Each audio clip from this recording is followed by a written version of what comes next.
اگر بہت زیادہ اچھے نہیں رہے تو حوصلہ افزا تو رہے ہیں، بریک ایون سے اوپر ہی رہے، ریمیٹنسز کے اندر اضافہ ہوا. لیکن سر یہ میرے ساتھ ریحان صاحب موجود ہیں، یہ فیصل آباد چیمبر آف کامرس کو ریپرزینٹ کرتے ہیں. ایوب خلجی صاحب ہیں، یہ کوئٹہ چیمبر کو ریپرزینٹ کرتے ہیں. ان سے ذرا سوال لے لوں سر ایک آدھ کہ ٹھیک ہے ہمارا ملک ہے، ہمیں اس کے مثبت پہلو اجاگر کرنے چاہیے، لیکن جہاں جہاں پہ لوپ ہولز ہیں اس کی نشاندہی کر کے بہتری کے امکانات تو روشن کیے جا سکتے ہیں. ایک سوال میں ایوب خلجی صاحب سے لے کے پھر آپ کی طرف واپس آتا ہوں. ایوب خلجی صاحب، ملک بوستان صاحب کہتے ہیں اعداد و شمار جو ہیں یہ اچھے ہیں، بہت اچھے ہیں اور یہ بہتری کی طرف ہی لے کے جائیں گے. تو آپ کیا سمجھتے ہیں کہ کتنے اچھے ہیں، کتنی بہتری کی طرف جا رہے ہیں، یہ کتنے امکانات ابھی بہتری کے اور روشن کرنے ہیں؟ بات تو یہ ہے کہ بہتری کی طرف تو اشارے بڑے اچھے ہیں، لیکن اس میں ابھی بھی بہت سے کام کرنے کی ضرورت ہے. ہمیں اس پہ اطمینان نہیں کرنا ہے کہ جی ہمارے اشارے اچھے ہیں تو لہٰذا آل از ویل یا آل از گڈ، لیکن ہم نے اور بھی محنت کرنی ہے، اس کو بہت اچھا کرنا ہے. کچھ اصلاحات ایسی ہیں جو ہم نے حقیقت جان کر، جیو والی بات ہے، حقیقت جان کر جو ہے ہم نے اس کام پہ جو ہے وہ فوکس کرنی ہے. خاص کر جو ہے ہم نے انڈسٹریز پہ فوکس کرنی ہے، خاص کر زراعت پہ فوکس کرنی ہے. سر زراعت کے حوالے سے ایک بات بتاؤں، اس وقت پاکستان جو ہے وہ $5 بلین کا جو ہے وہ گھی یا آئل جو ہے وہ امپورٹ کر رہا ہے. جو ہمارا بل ہے اس میں الحمدللہ بلوچستان سے ہم نے بڑی اس پہ اچیومنٹ کی ہے. ہم نے $40 کروڑ جو ہے وہ اس کا جو ہے وہ بجٹ کم کیا ہے زیتون کے باغات لگانے میں اور زیتون کو جو ہے وہ امپرومنٹ کرانے میں، اور جس کی وجہ سے انشاءاللہ ہماری ٹارگٹ ہے کہ کم سے کم $2 بلین جو ہے وہ ہمارا امپورٹ بل جو ہے وہ کم ہوئے ڈبل آئل میں. تو یہ انشاءاللہ ہم اس چیز کو جو ہے بڑی وہ اچیومنٹ دیکھ رہے ہیں. اور ایسے ہی ہر آدمی، ہر قوم یا ہر علاقہ، ہر وطن کے جتنے بھی لوگ ہیں من الحیث سے قوم پاکستانی جو ہے وہ اپنا حصہ ڈالیں. یعنی ہم ہر کام جو ہے وہ سرکار پہ نہ ڈالیں کہ جی یہ کام سرکار کرے گا تو وہ ہم کریں گے، اگر سرکار نہیں کرے گا تو سارے قصور سرکار کی ہے. نہیں، ہم من الحیث سے قوم 25 کروڑ عوام ہے، ہمیں اپنا حصہ ڈالنا ہے. خواتین نے اپنا حصہ ڈالنا ہے جو ملک کی آبادی کے 50% ہے.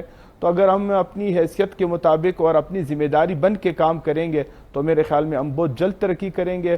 اور جو بات رہی منصوبہ بندی کی، یہ ایسی منصوبہ بندی ہمیں لانگ ٹرم منصوبہ بندی بنانی چاہیے جو کم سے کم 15 سال ہو، 20 سال ہو، تاکہ حکومتوں کے بدلنے سے جو ہے وہ ہماری منصوبہ بندی، ہمارے پروجیکٹس میں فرق نہ ہو. ہمارا تو ایک قومی المیہ یہ ہے جو بھی حکومت آتی ہے اگلی حکومت کے جو جتنے بھی جو صوبے ہوتے ہیں یا جو بھی تجاویز ہوتی ہیں اس کو یکدم ختم کر کے نئے سرے سے نیا کام شروع ہوتا ہے. اور ملکوں میں ایسا نہیں ہوتا ہے. آپ یورپین کنٹریز کو دیکھیں، آپ عرب کنٹریز کو دیکھیں، ہر آدمی جو ہے وہ جیسے بھی کوئی بھی سسٹم چینج ہوتا ہے لیکن یعنی وہ دہائیوں پر محیط ان کی پالیسی ہوتی ہے اور پھر اس کی ایگزیکیوشن جو ہے وہ کوئی بھی حکومت اگر تبدیل ہو تو ویسے ہی چلتی رہتی ہے. ملک بوستان صاحب، اب میں آتا ہوں واپس سر آپ کی طرف. آپ نے کچھ گفتگو سن لی ایوب خلجی صاحب کی. میرا سر وہ جو سوال تھا کہ کیا گر گر کے سنبھلیں گے یا پھر ہمیں اپنا ٹریک تبدیل کرنا ہے، وہ سر اس تناظر کے اندر تھا. یہ میرے الفاظ نہیں، یہ وزیر خزانہ کے الفاظ ہیں کہ ہمیں معیشت کے لیے ڈی این اے تبدیل کرنا ہے. تو سر اگر تو یہ سارا کچھ ٹھیک، ملک بوستان صاحب سر آپ کی آواز جو ہے وہ نہیں آ پا رہی، آپ سے رابطہ دوبارہ بحال کرنے کی کوشش کریں گے. ایوب خلجی صاحب، اگر میں آپ کی طرف آؤں تو ایک منظرنامہ تو بنتا ہے کہ بڑھایا جائے بجٹ بلوچستان کا، وہاں پہ پیسہ لگایا جائے، اور ہر بار حکومت کی یہ ترجیحات میں ہوتا ہے. لیکن آپ یہ سمجھتے ہیں کہ حکومت کی ترجیحات کے باوجود بھی لوکلی وہاں پہ کچھ ایشوز ہیں، وہ چاہے بیوروکریسی کے ہوں یا چاہے کچھ اور انتظامی طور کے اوپر، کہ جہاں پہ جا کے یہ لوپ ہولز آپ کی معیشت کے اوپر اثر انداز ہوتے ہیں اور اس کا مثبت اس پہ اثر نہیں پڑتا؟ جی، اس کا ایک مشکل بات یہ ہے کیونکہ ہمارے ہاں بلدیاتی نظام، جو اربن ایریاز ہیں، رورل ایریاز ہیں، وہاں جو کونسلر کا نظام یا ناظم کا نظام ہوتا تھا وہ نظام اس وقت جو ہے بالکل کولیپس ہے. ہم تو یہ کہتے ہیں کہ جی صوبائی اسمبلی کے ممبرز جو ہیں ان سے جو ہے بجٹ لیا جائے، ان سے پی ایس ڈی پی لی جائے، وہ صرف اصلاحات کریں، قانون بنائیں اور جو ہے وہ ایسے مروجہ کام کریں جو وہ ان کا کام ہے. باقی رہا یہ جو بجٹ کو، پی ایس ڈی پی کو تقسیم کرنا، نچلی سطح تک لے جانا یا روڈز بنانا یا گلیاں بنانا، یہ ان کا کام نہیں ہے.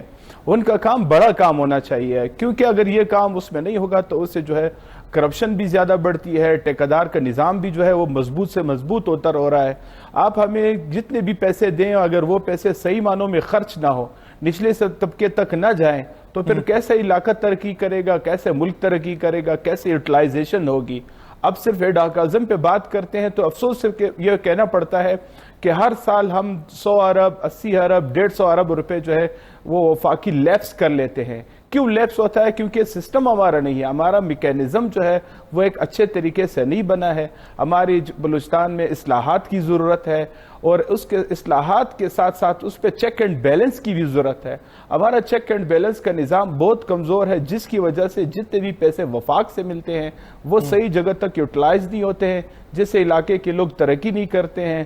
اور خاص کر رورل ایریاز جہاں اس وقت دہشت گردی کا صورتحال ہے، وہاں لوگ بہت پسے ہوئے ہیں، پینے کا صاف پانی نہیں ہے، وہاں ان کو خوراک کا مسئلہ ہے، وہاں ان کو ادویات نہیں پہنچ رہی۔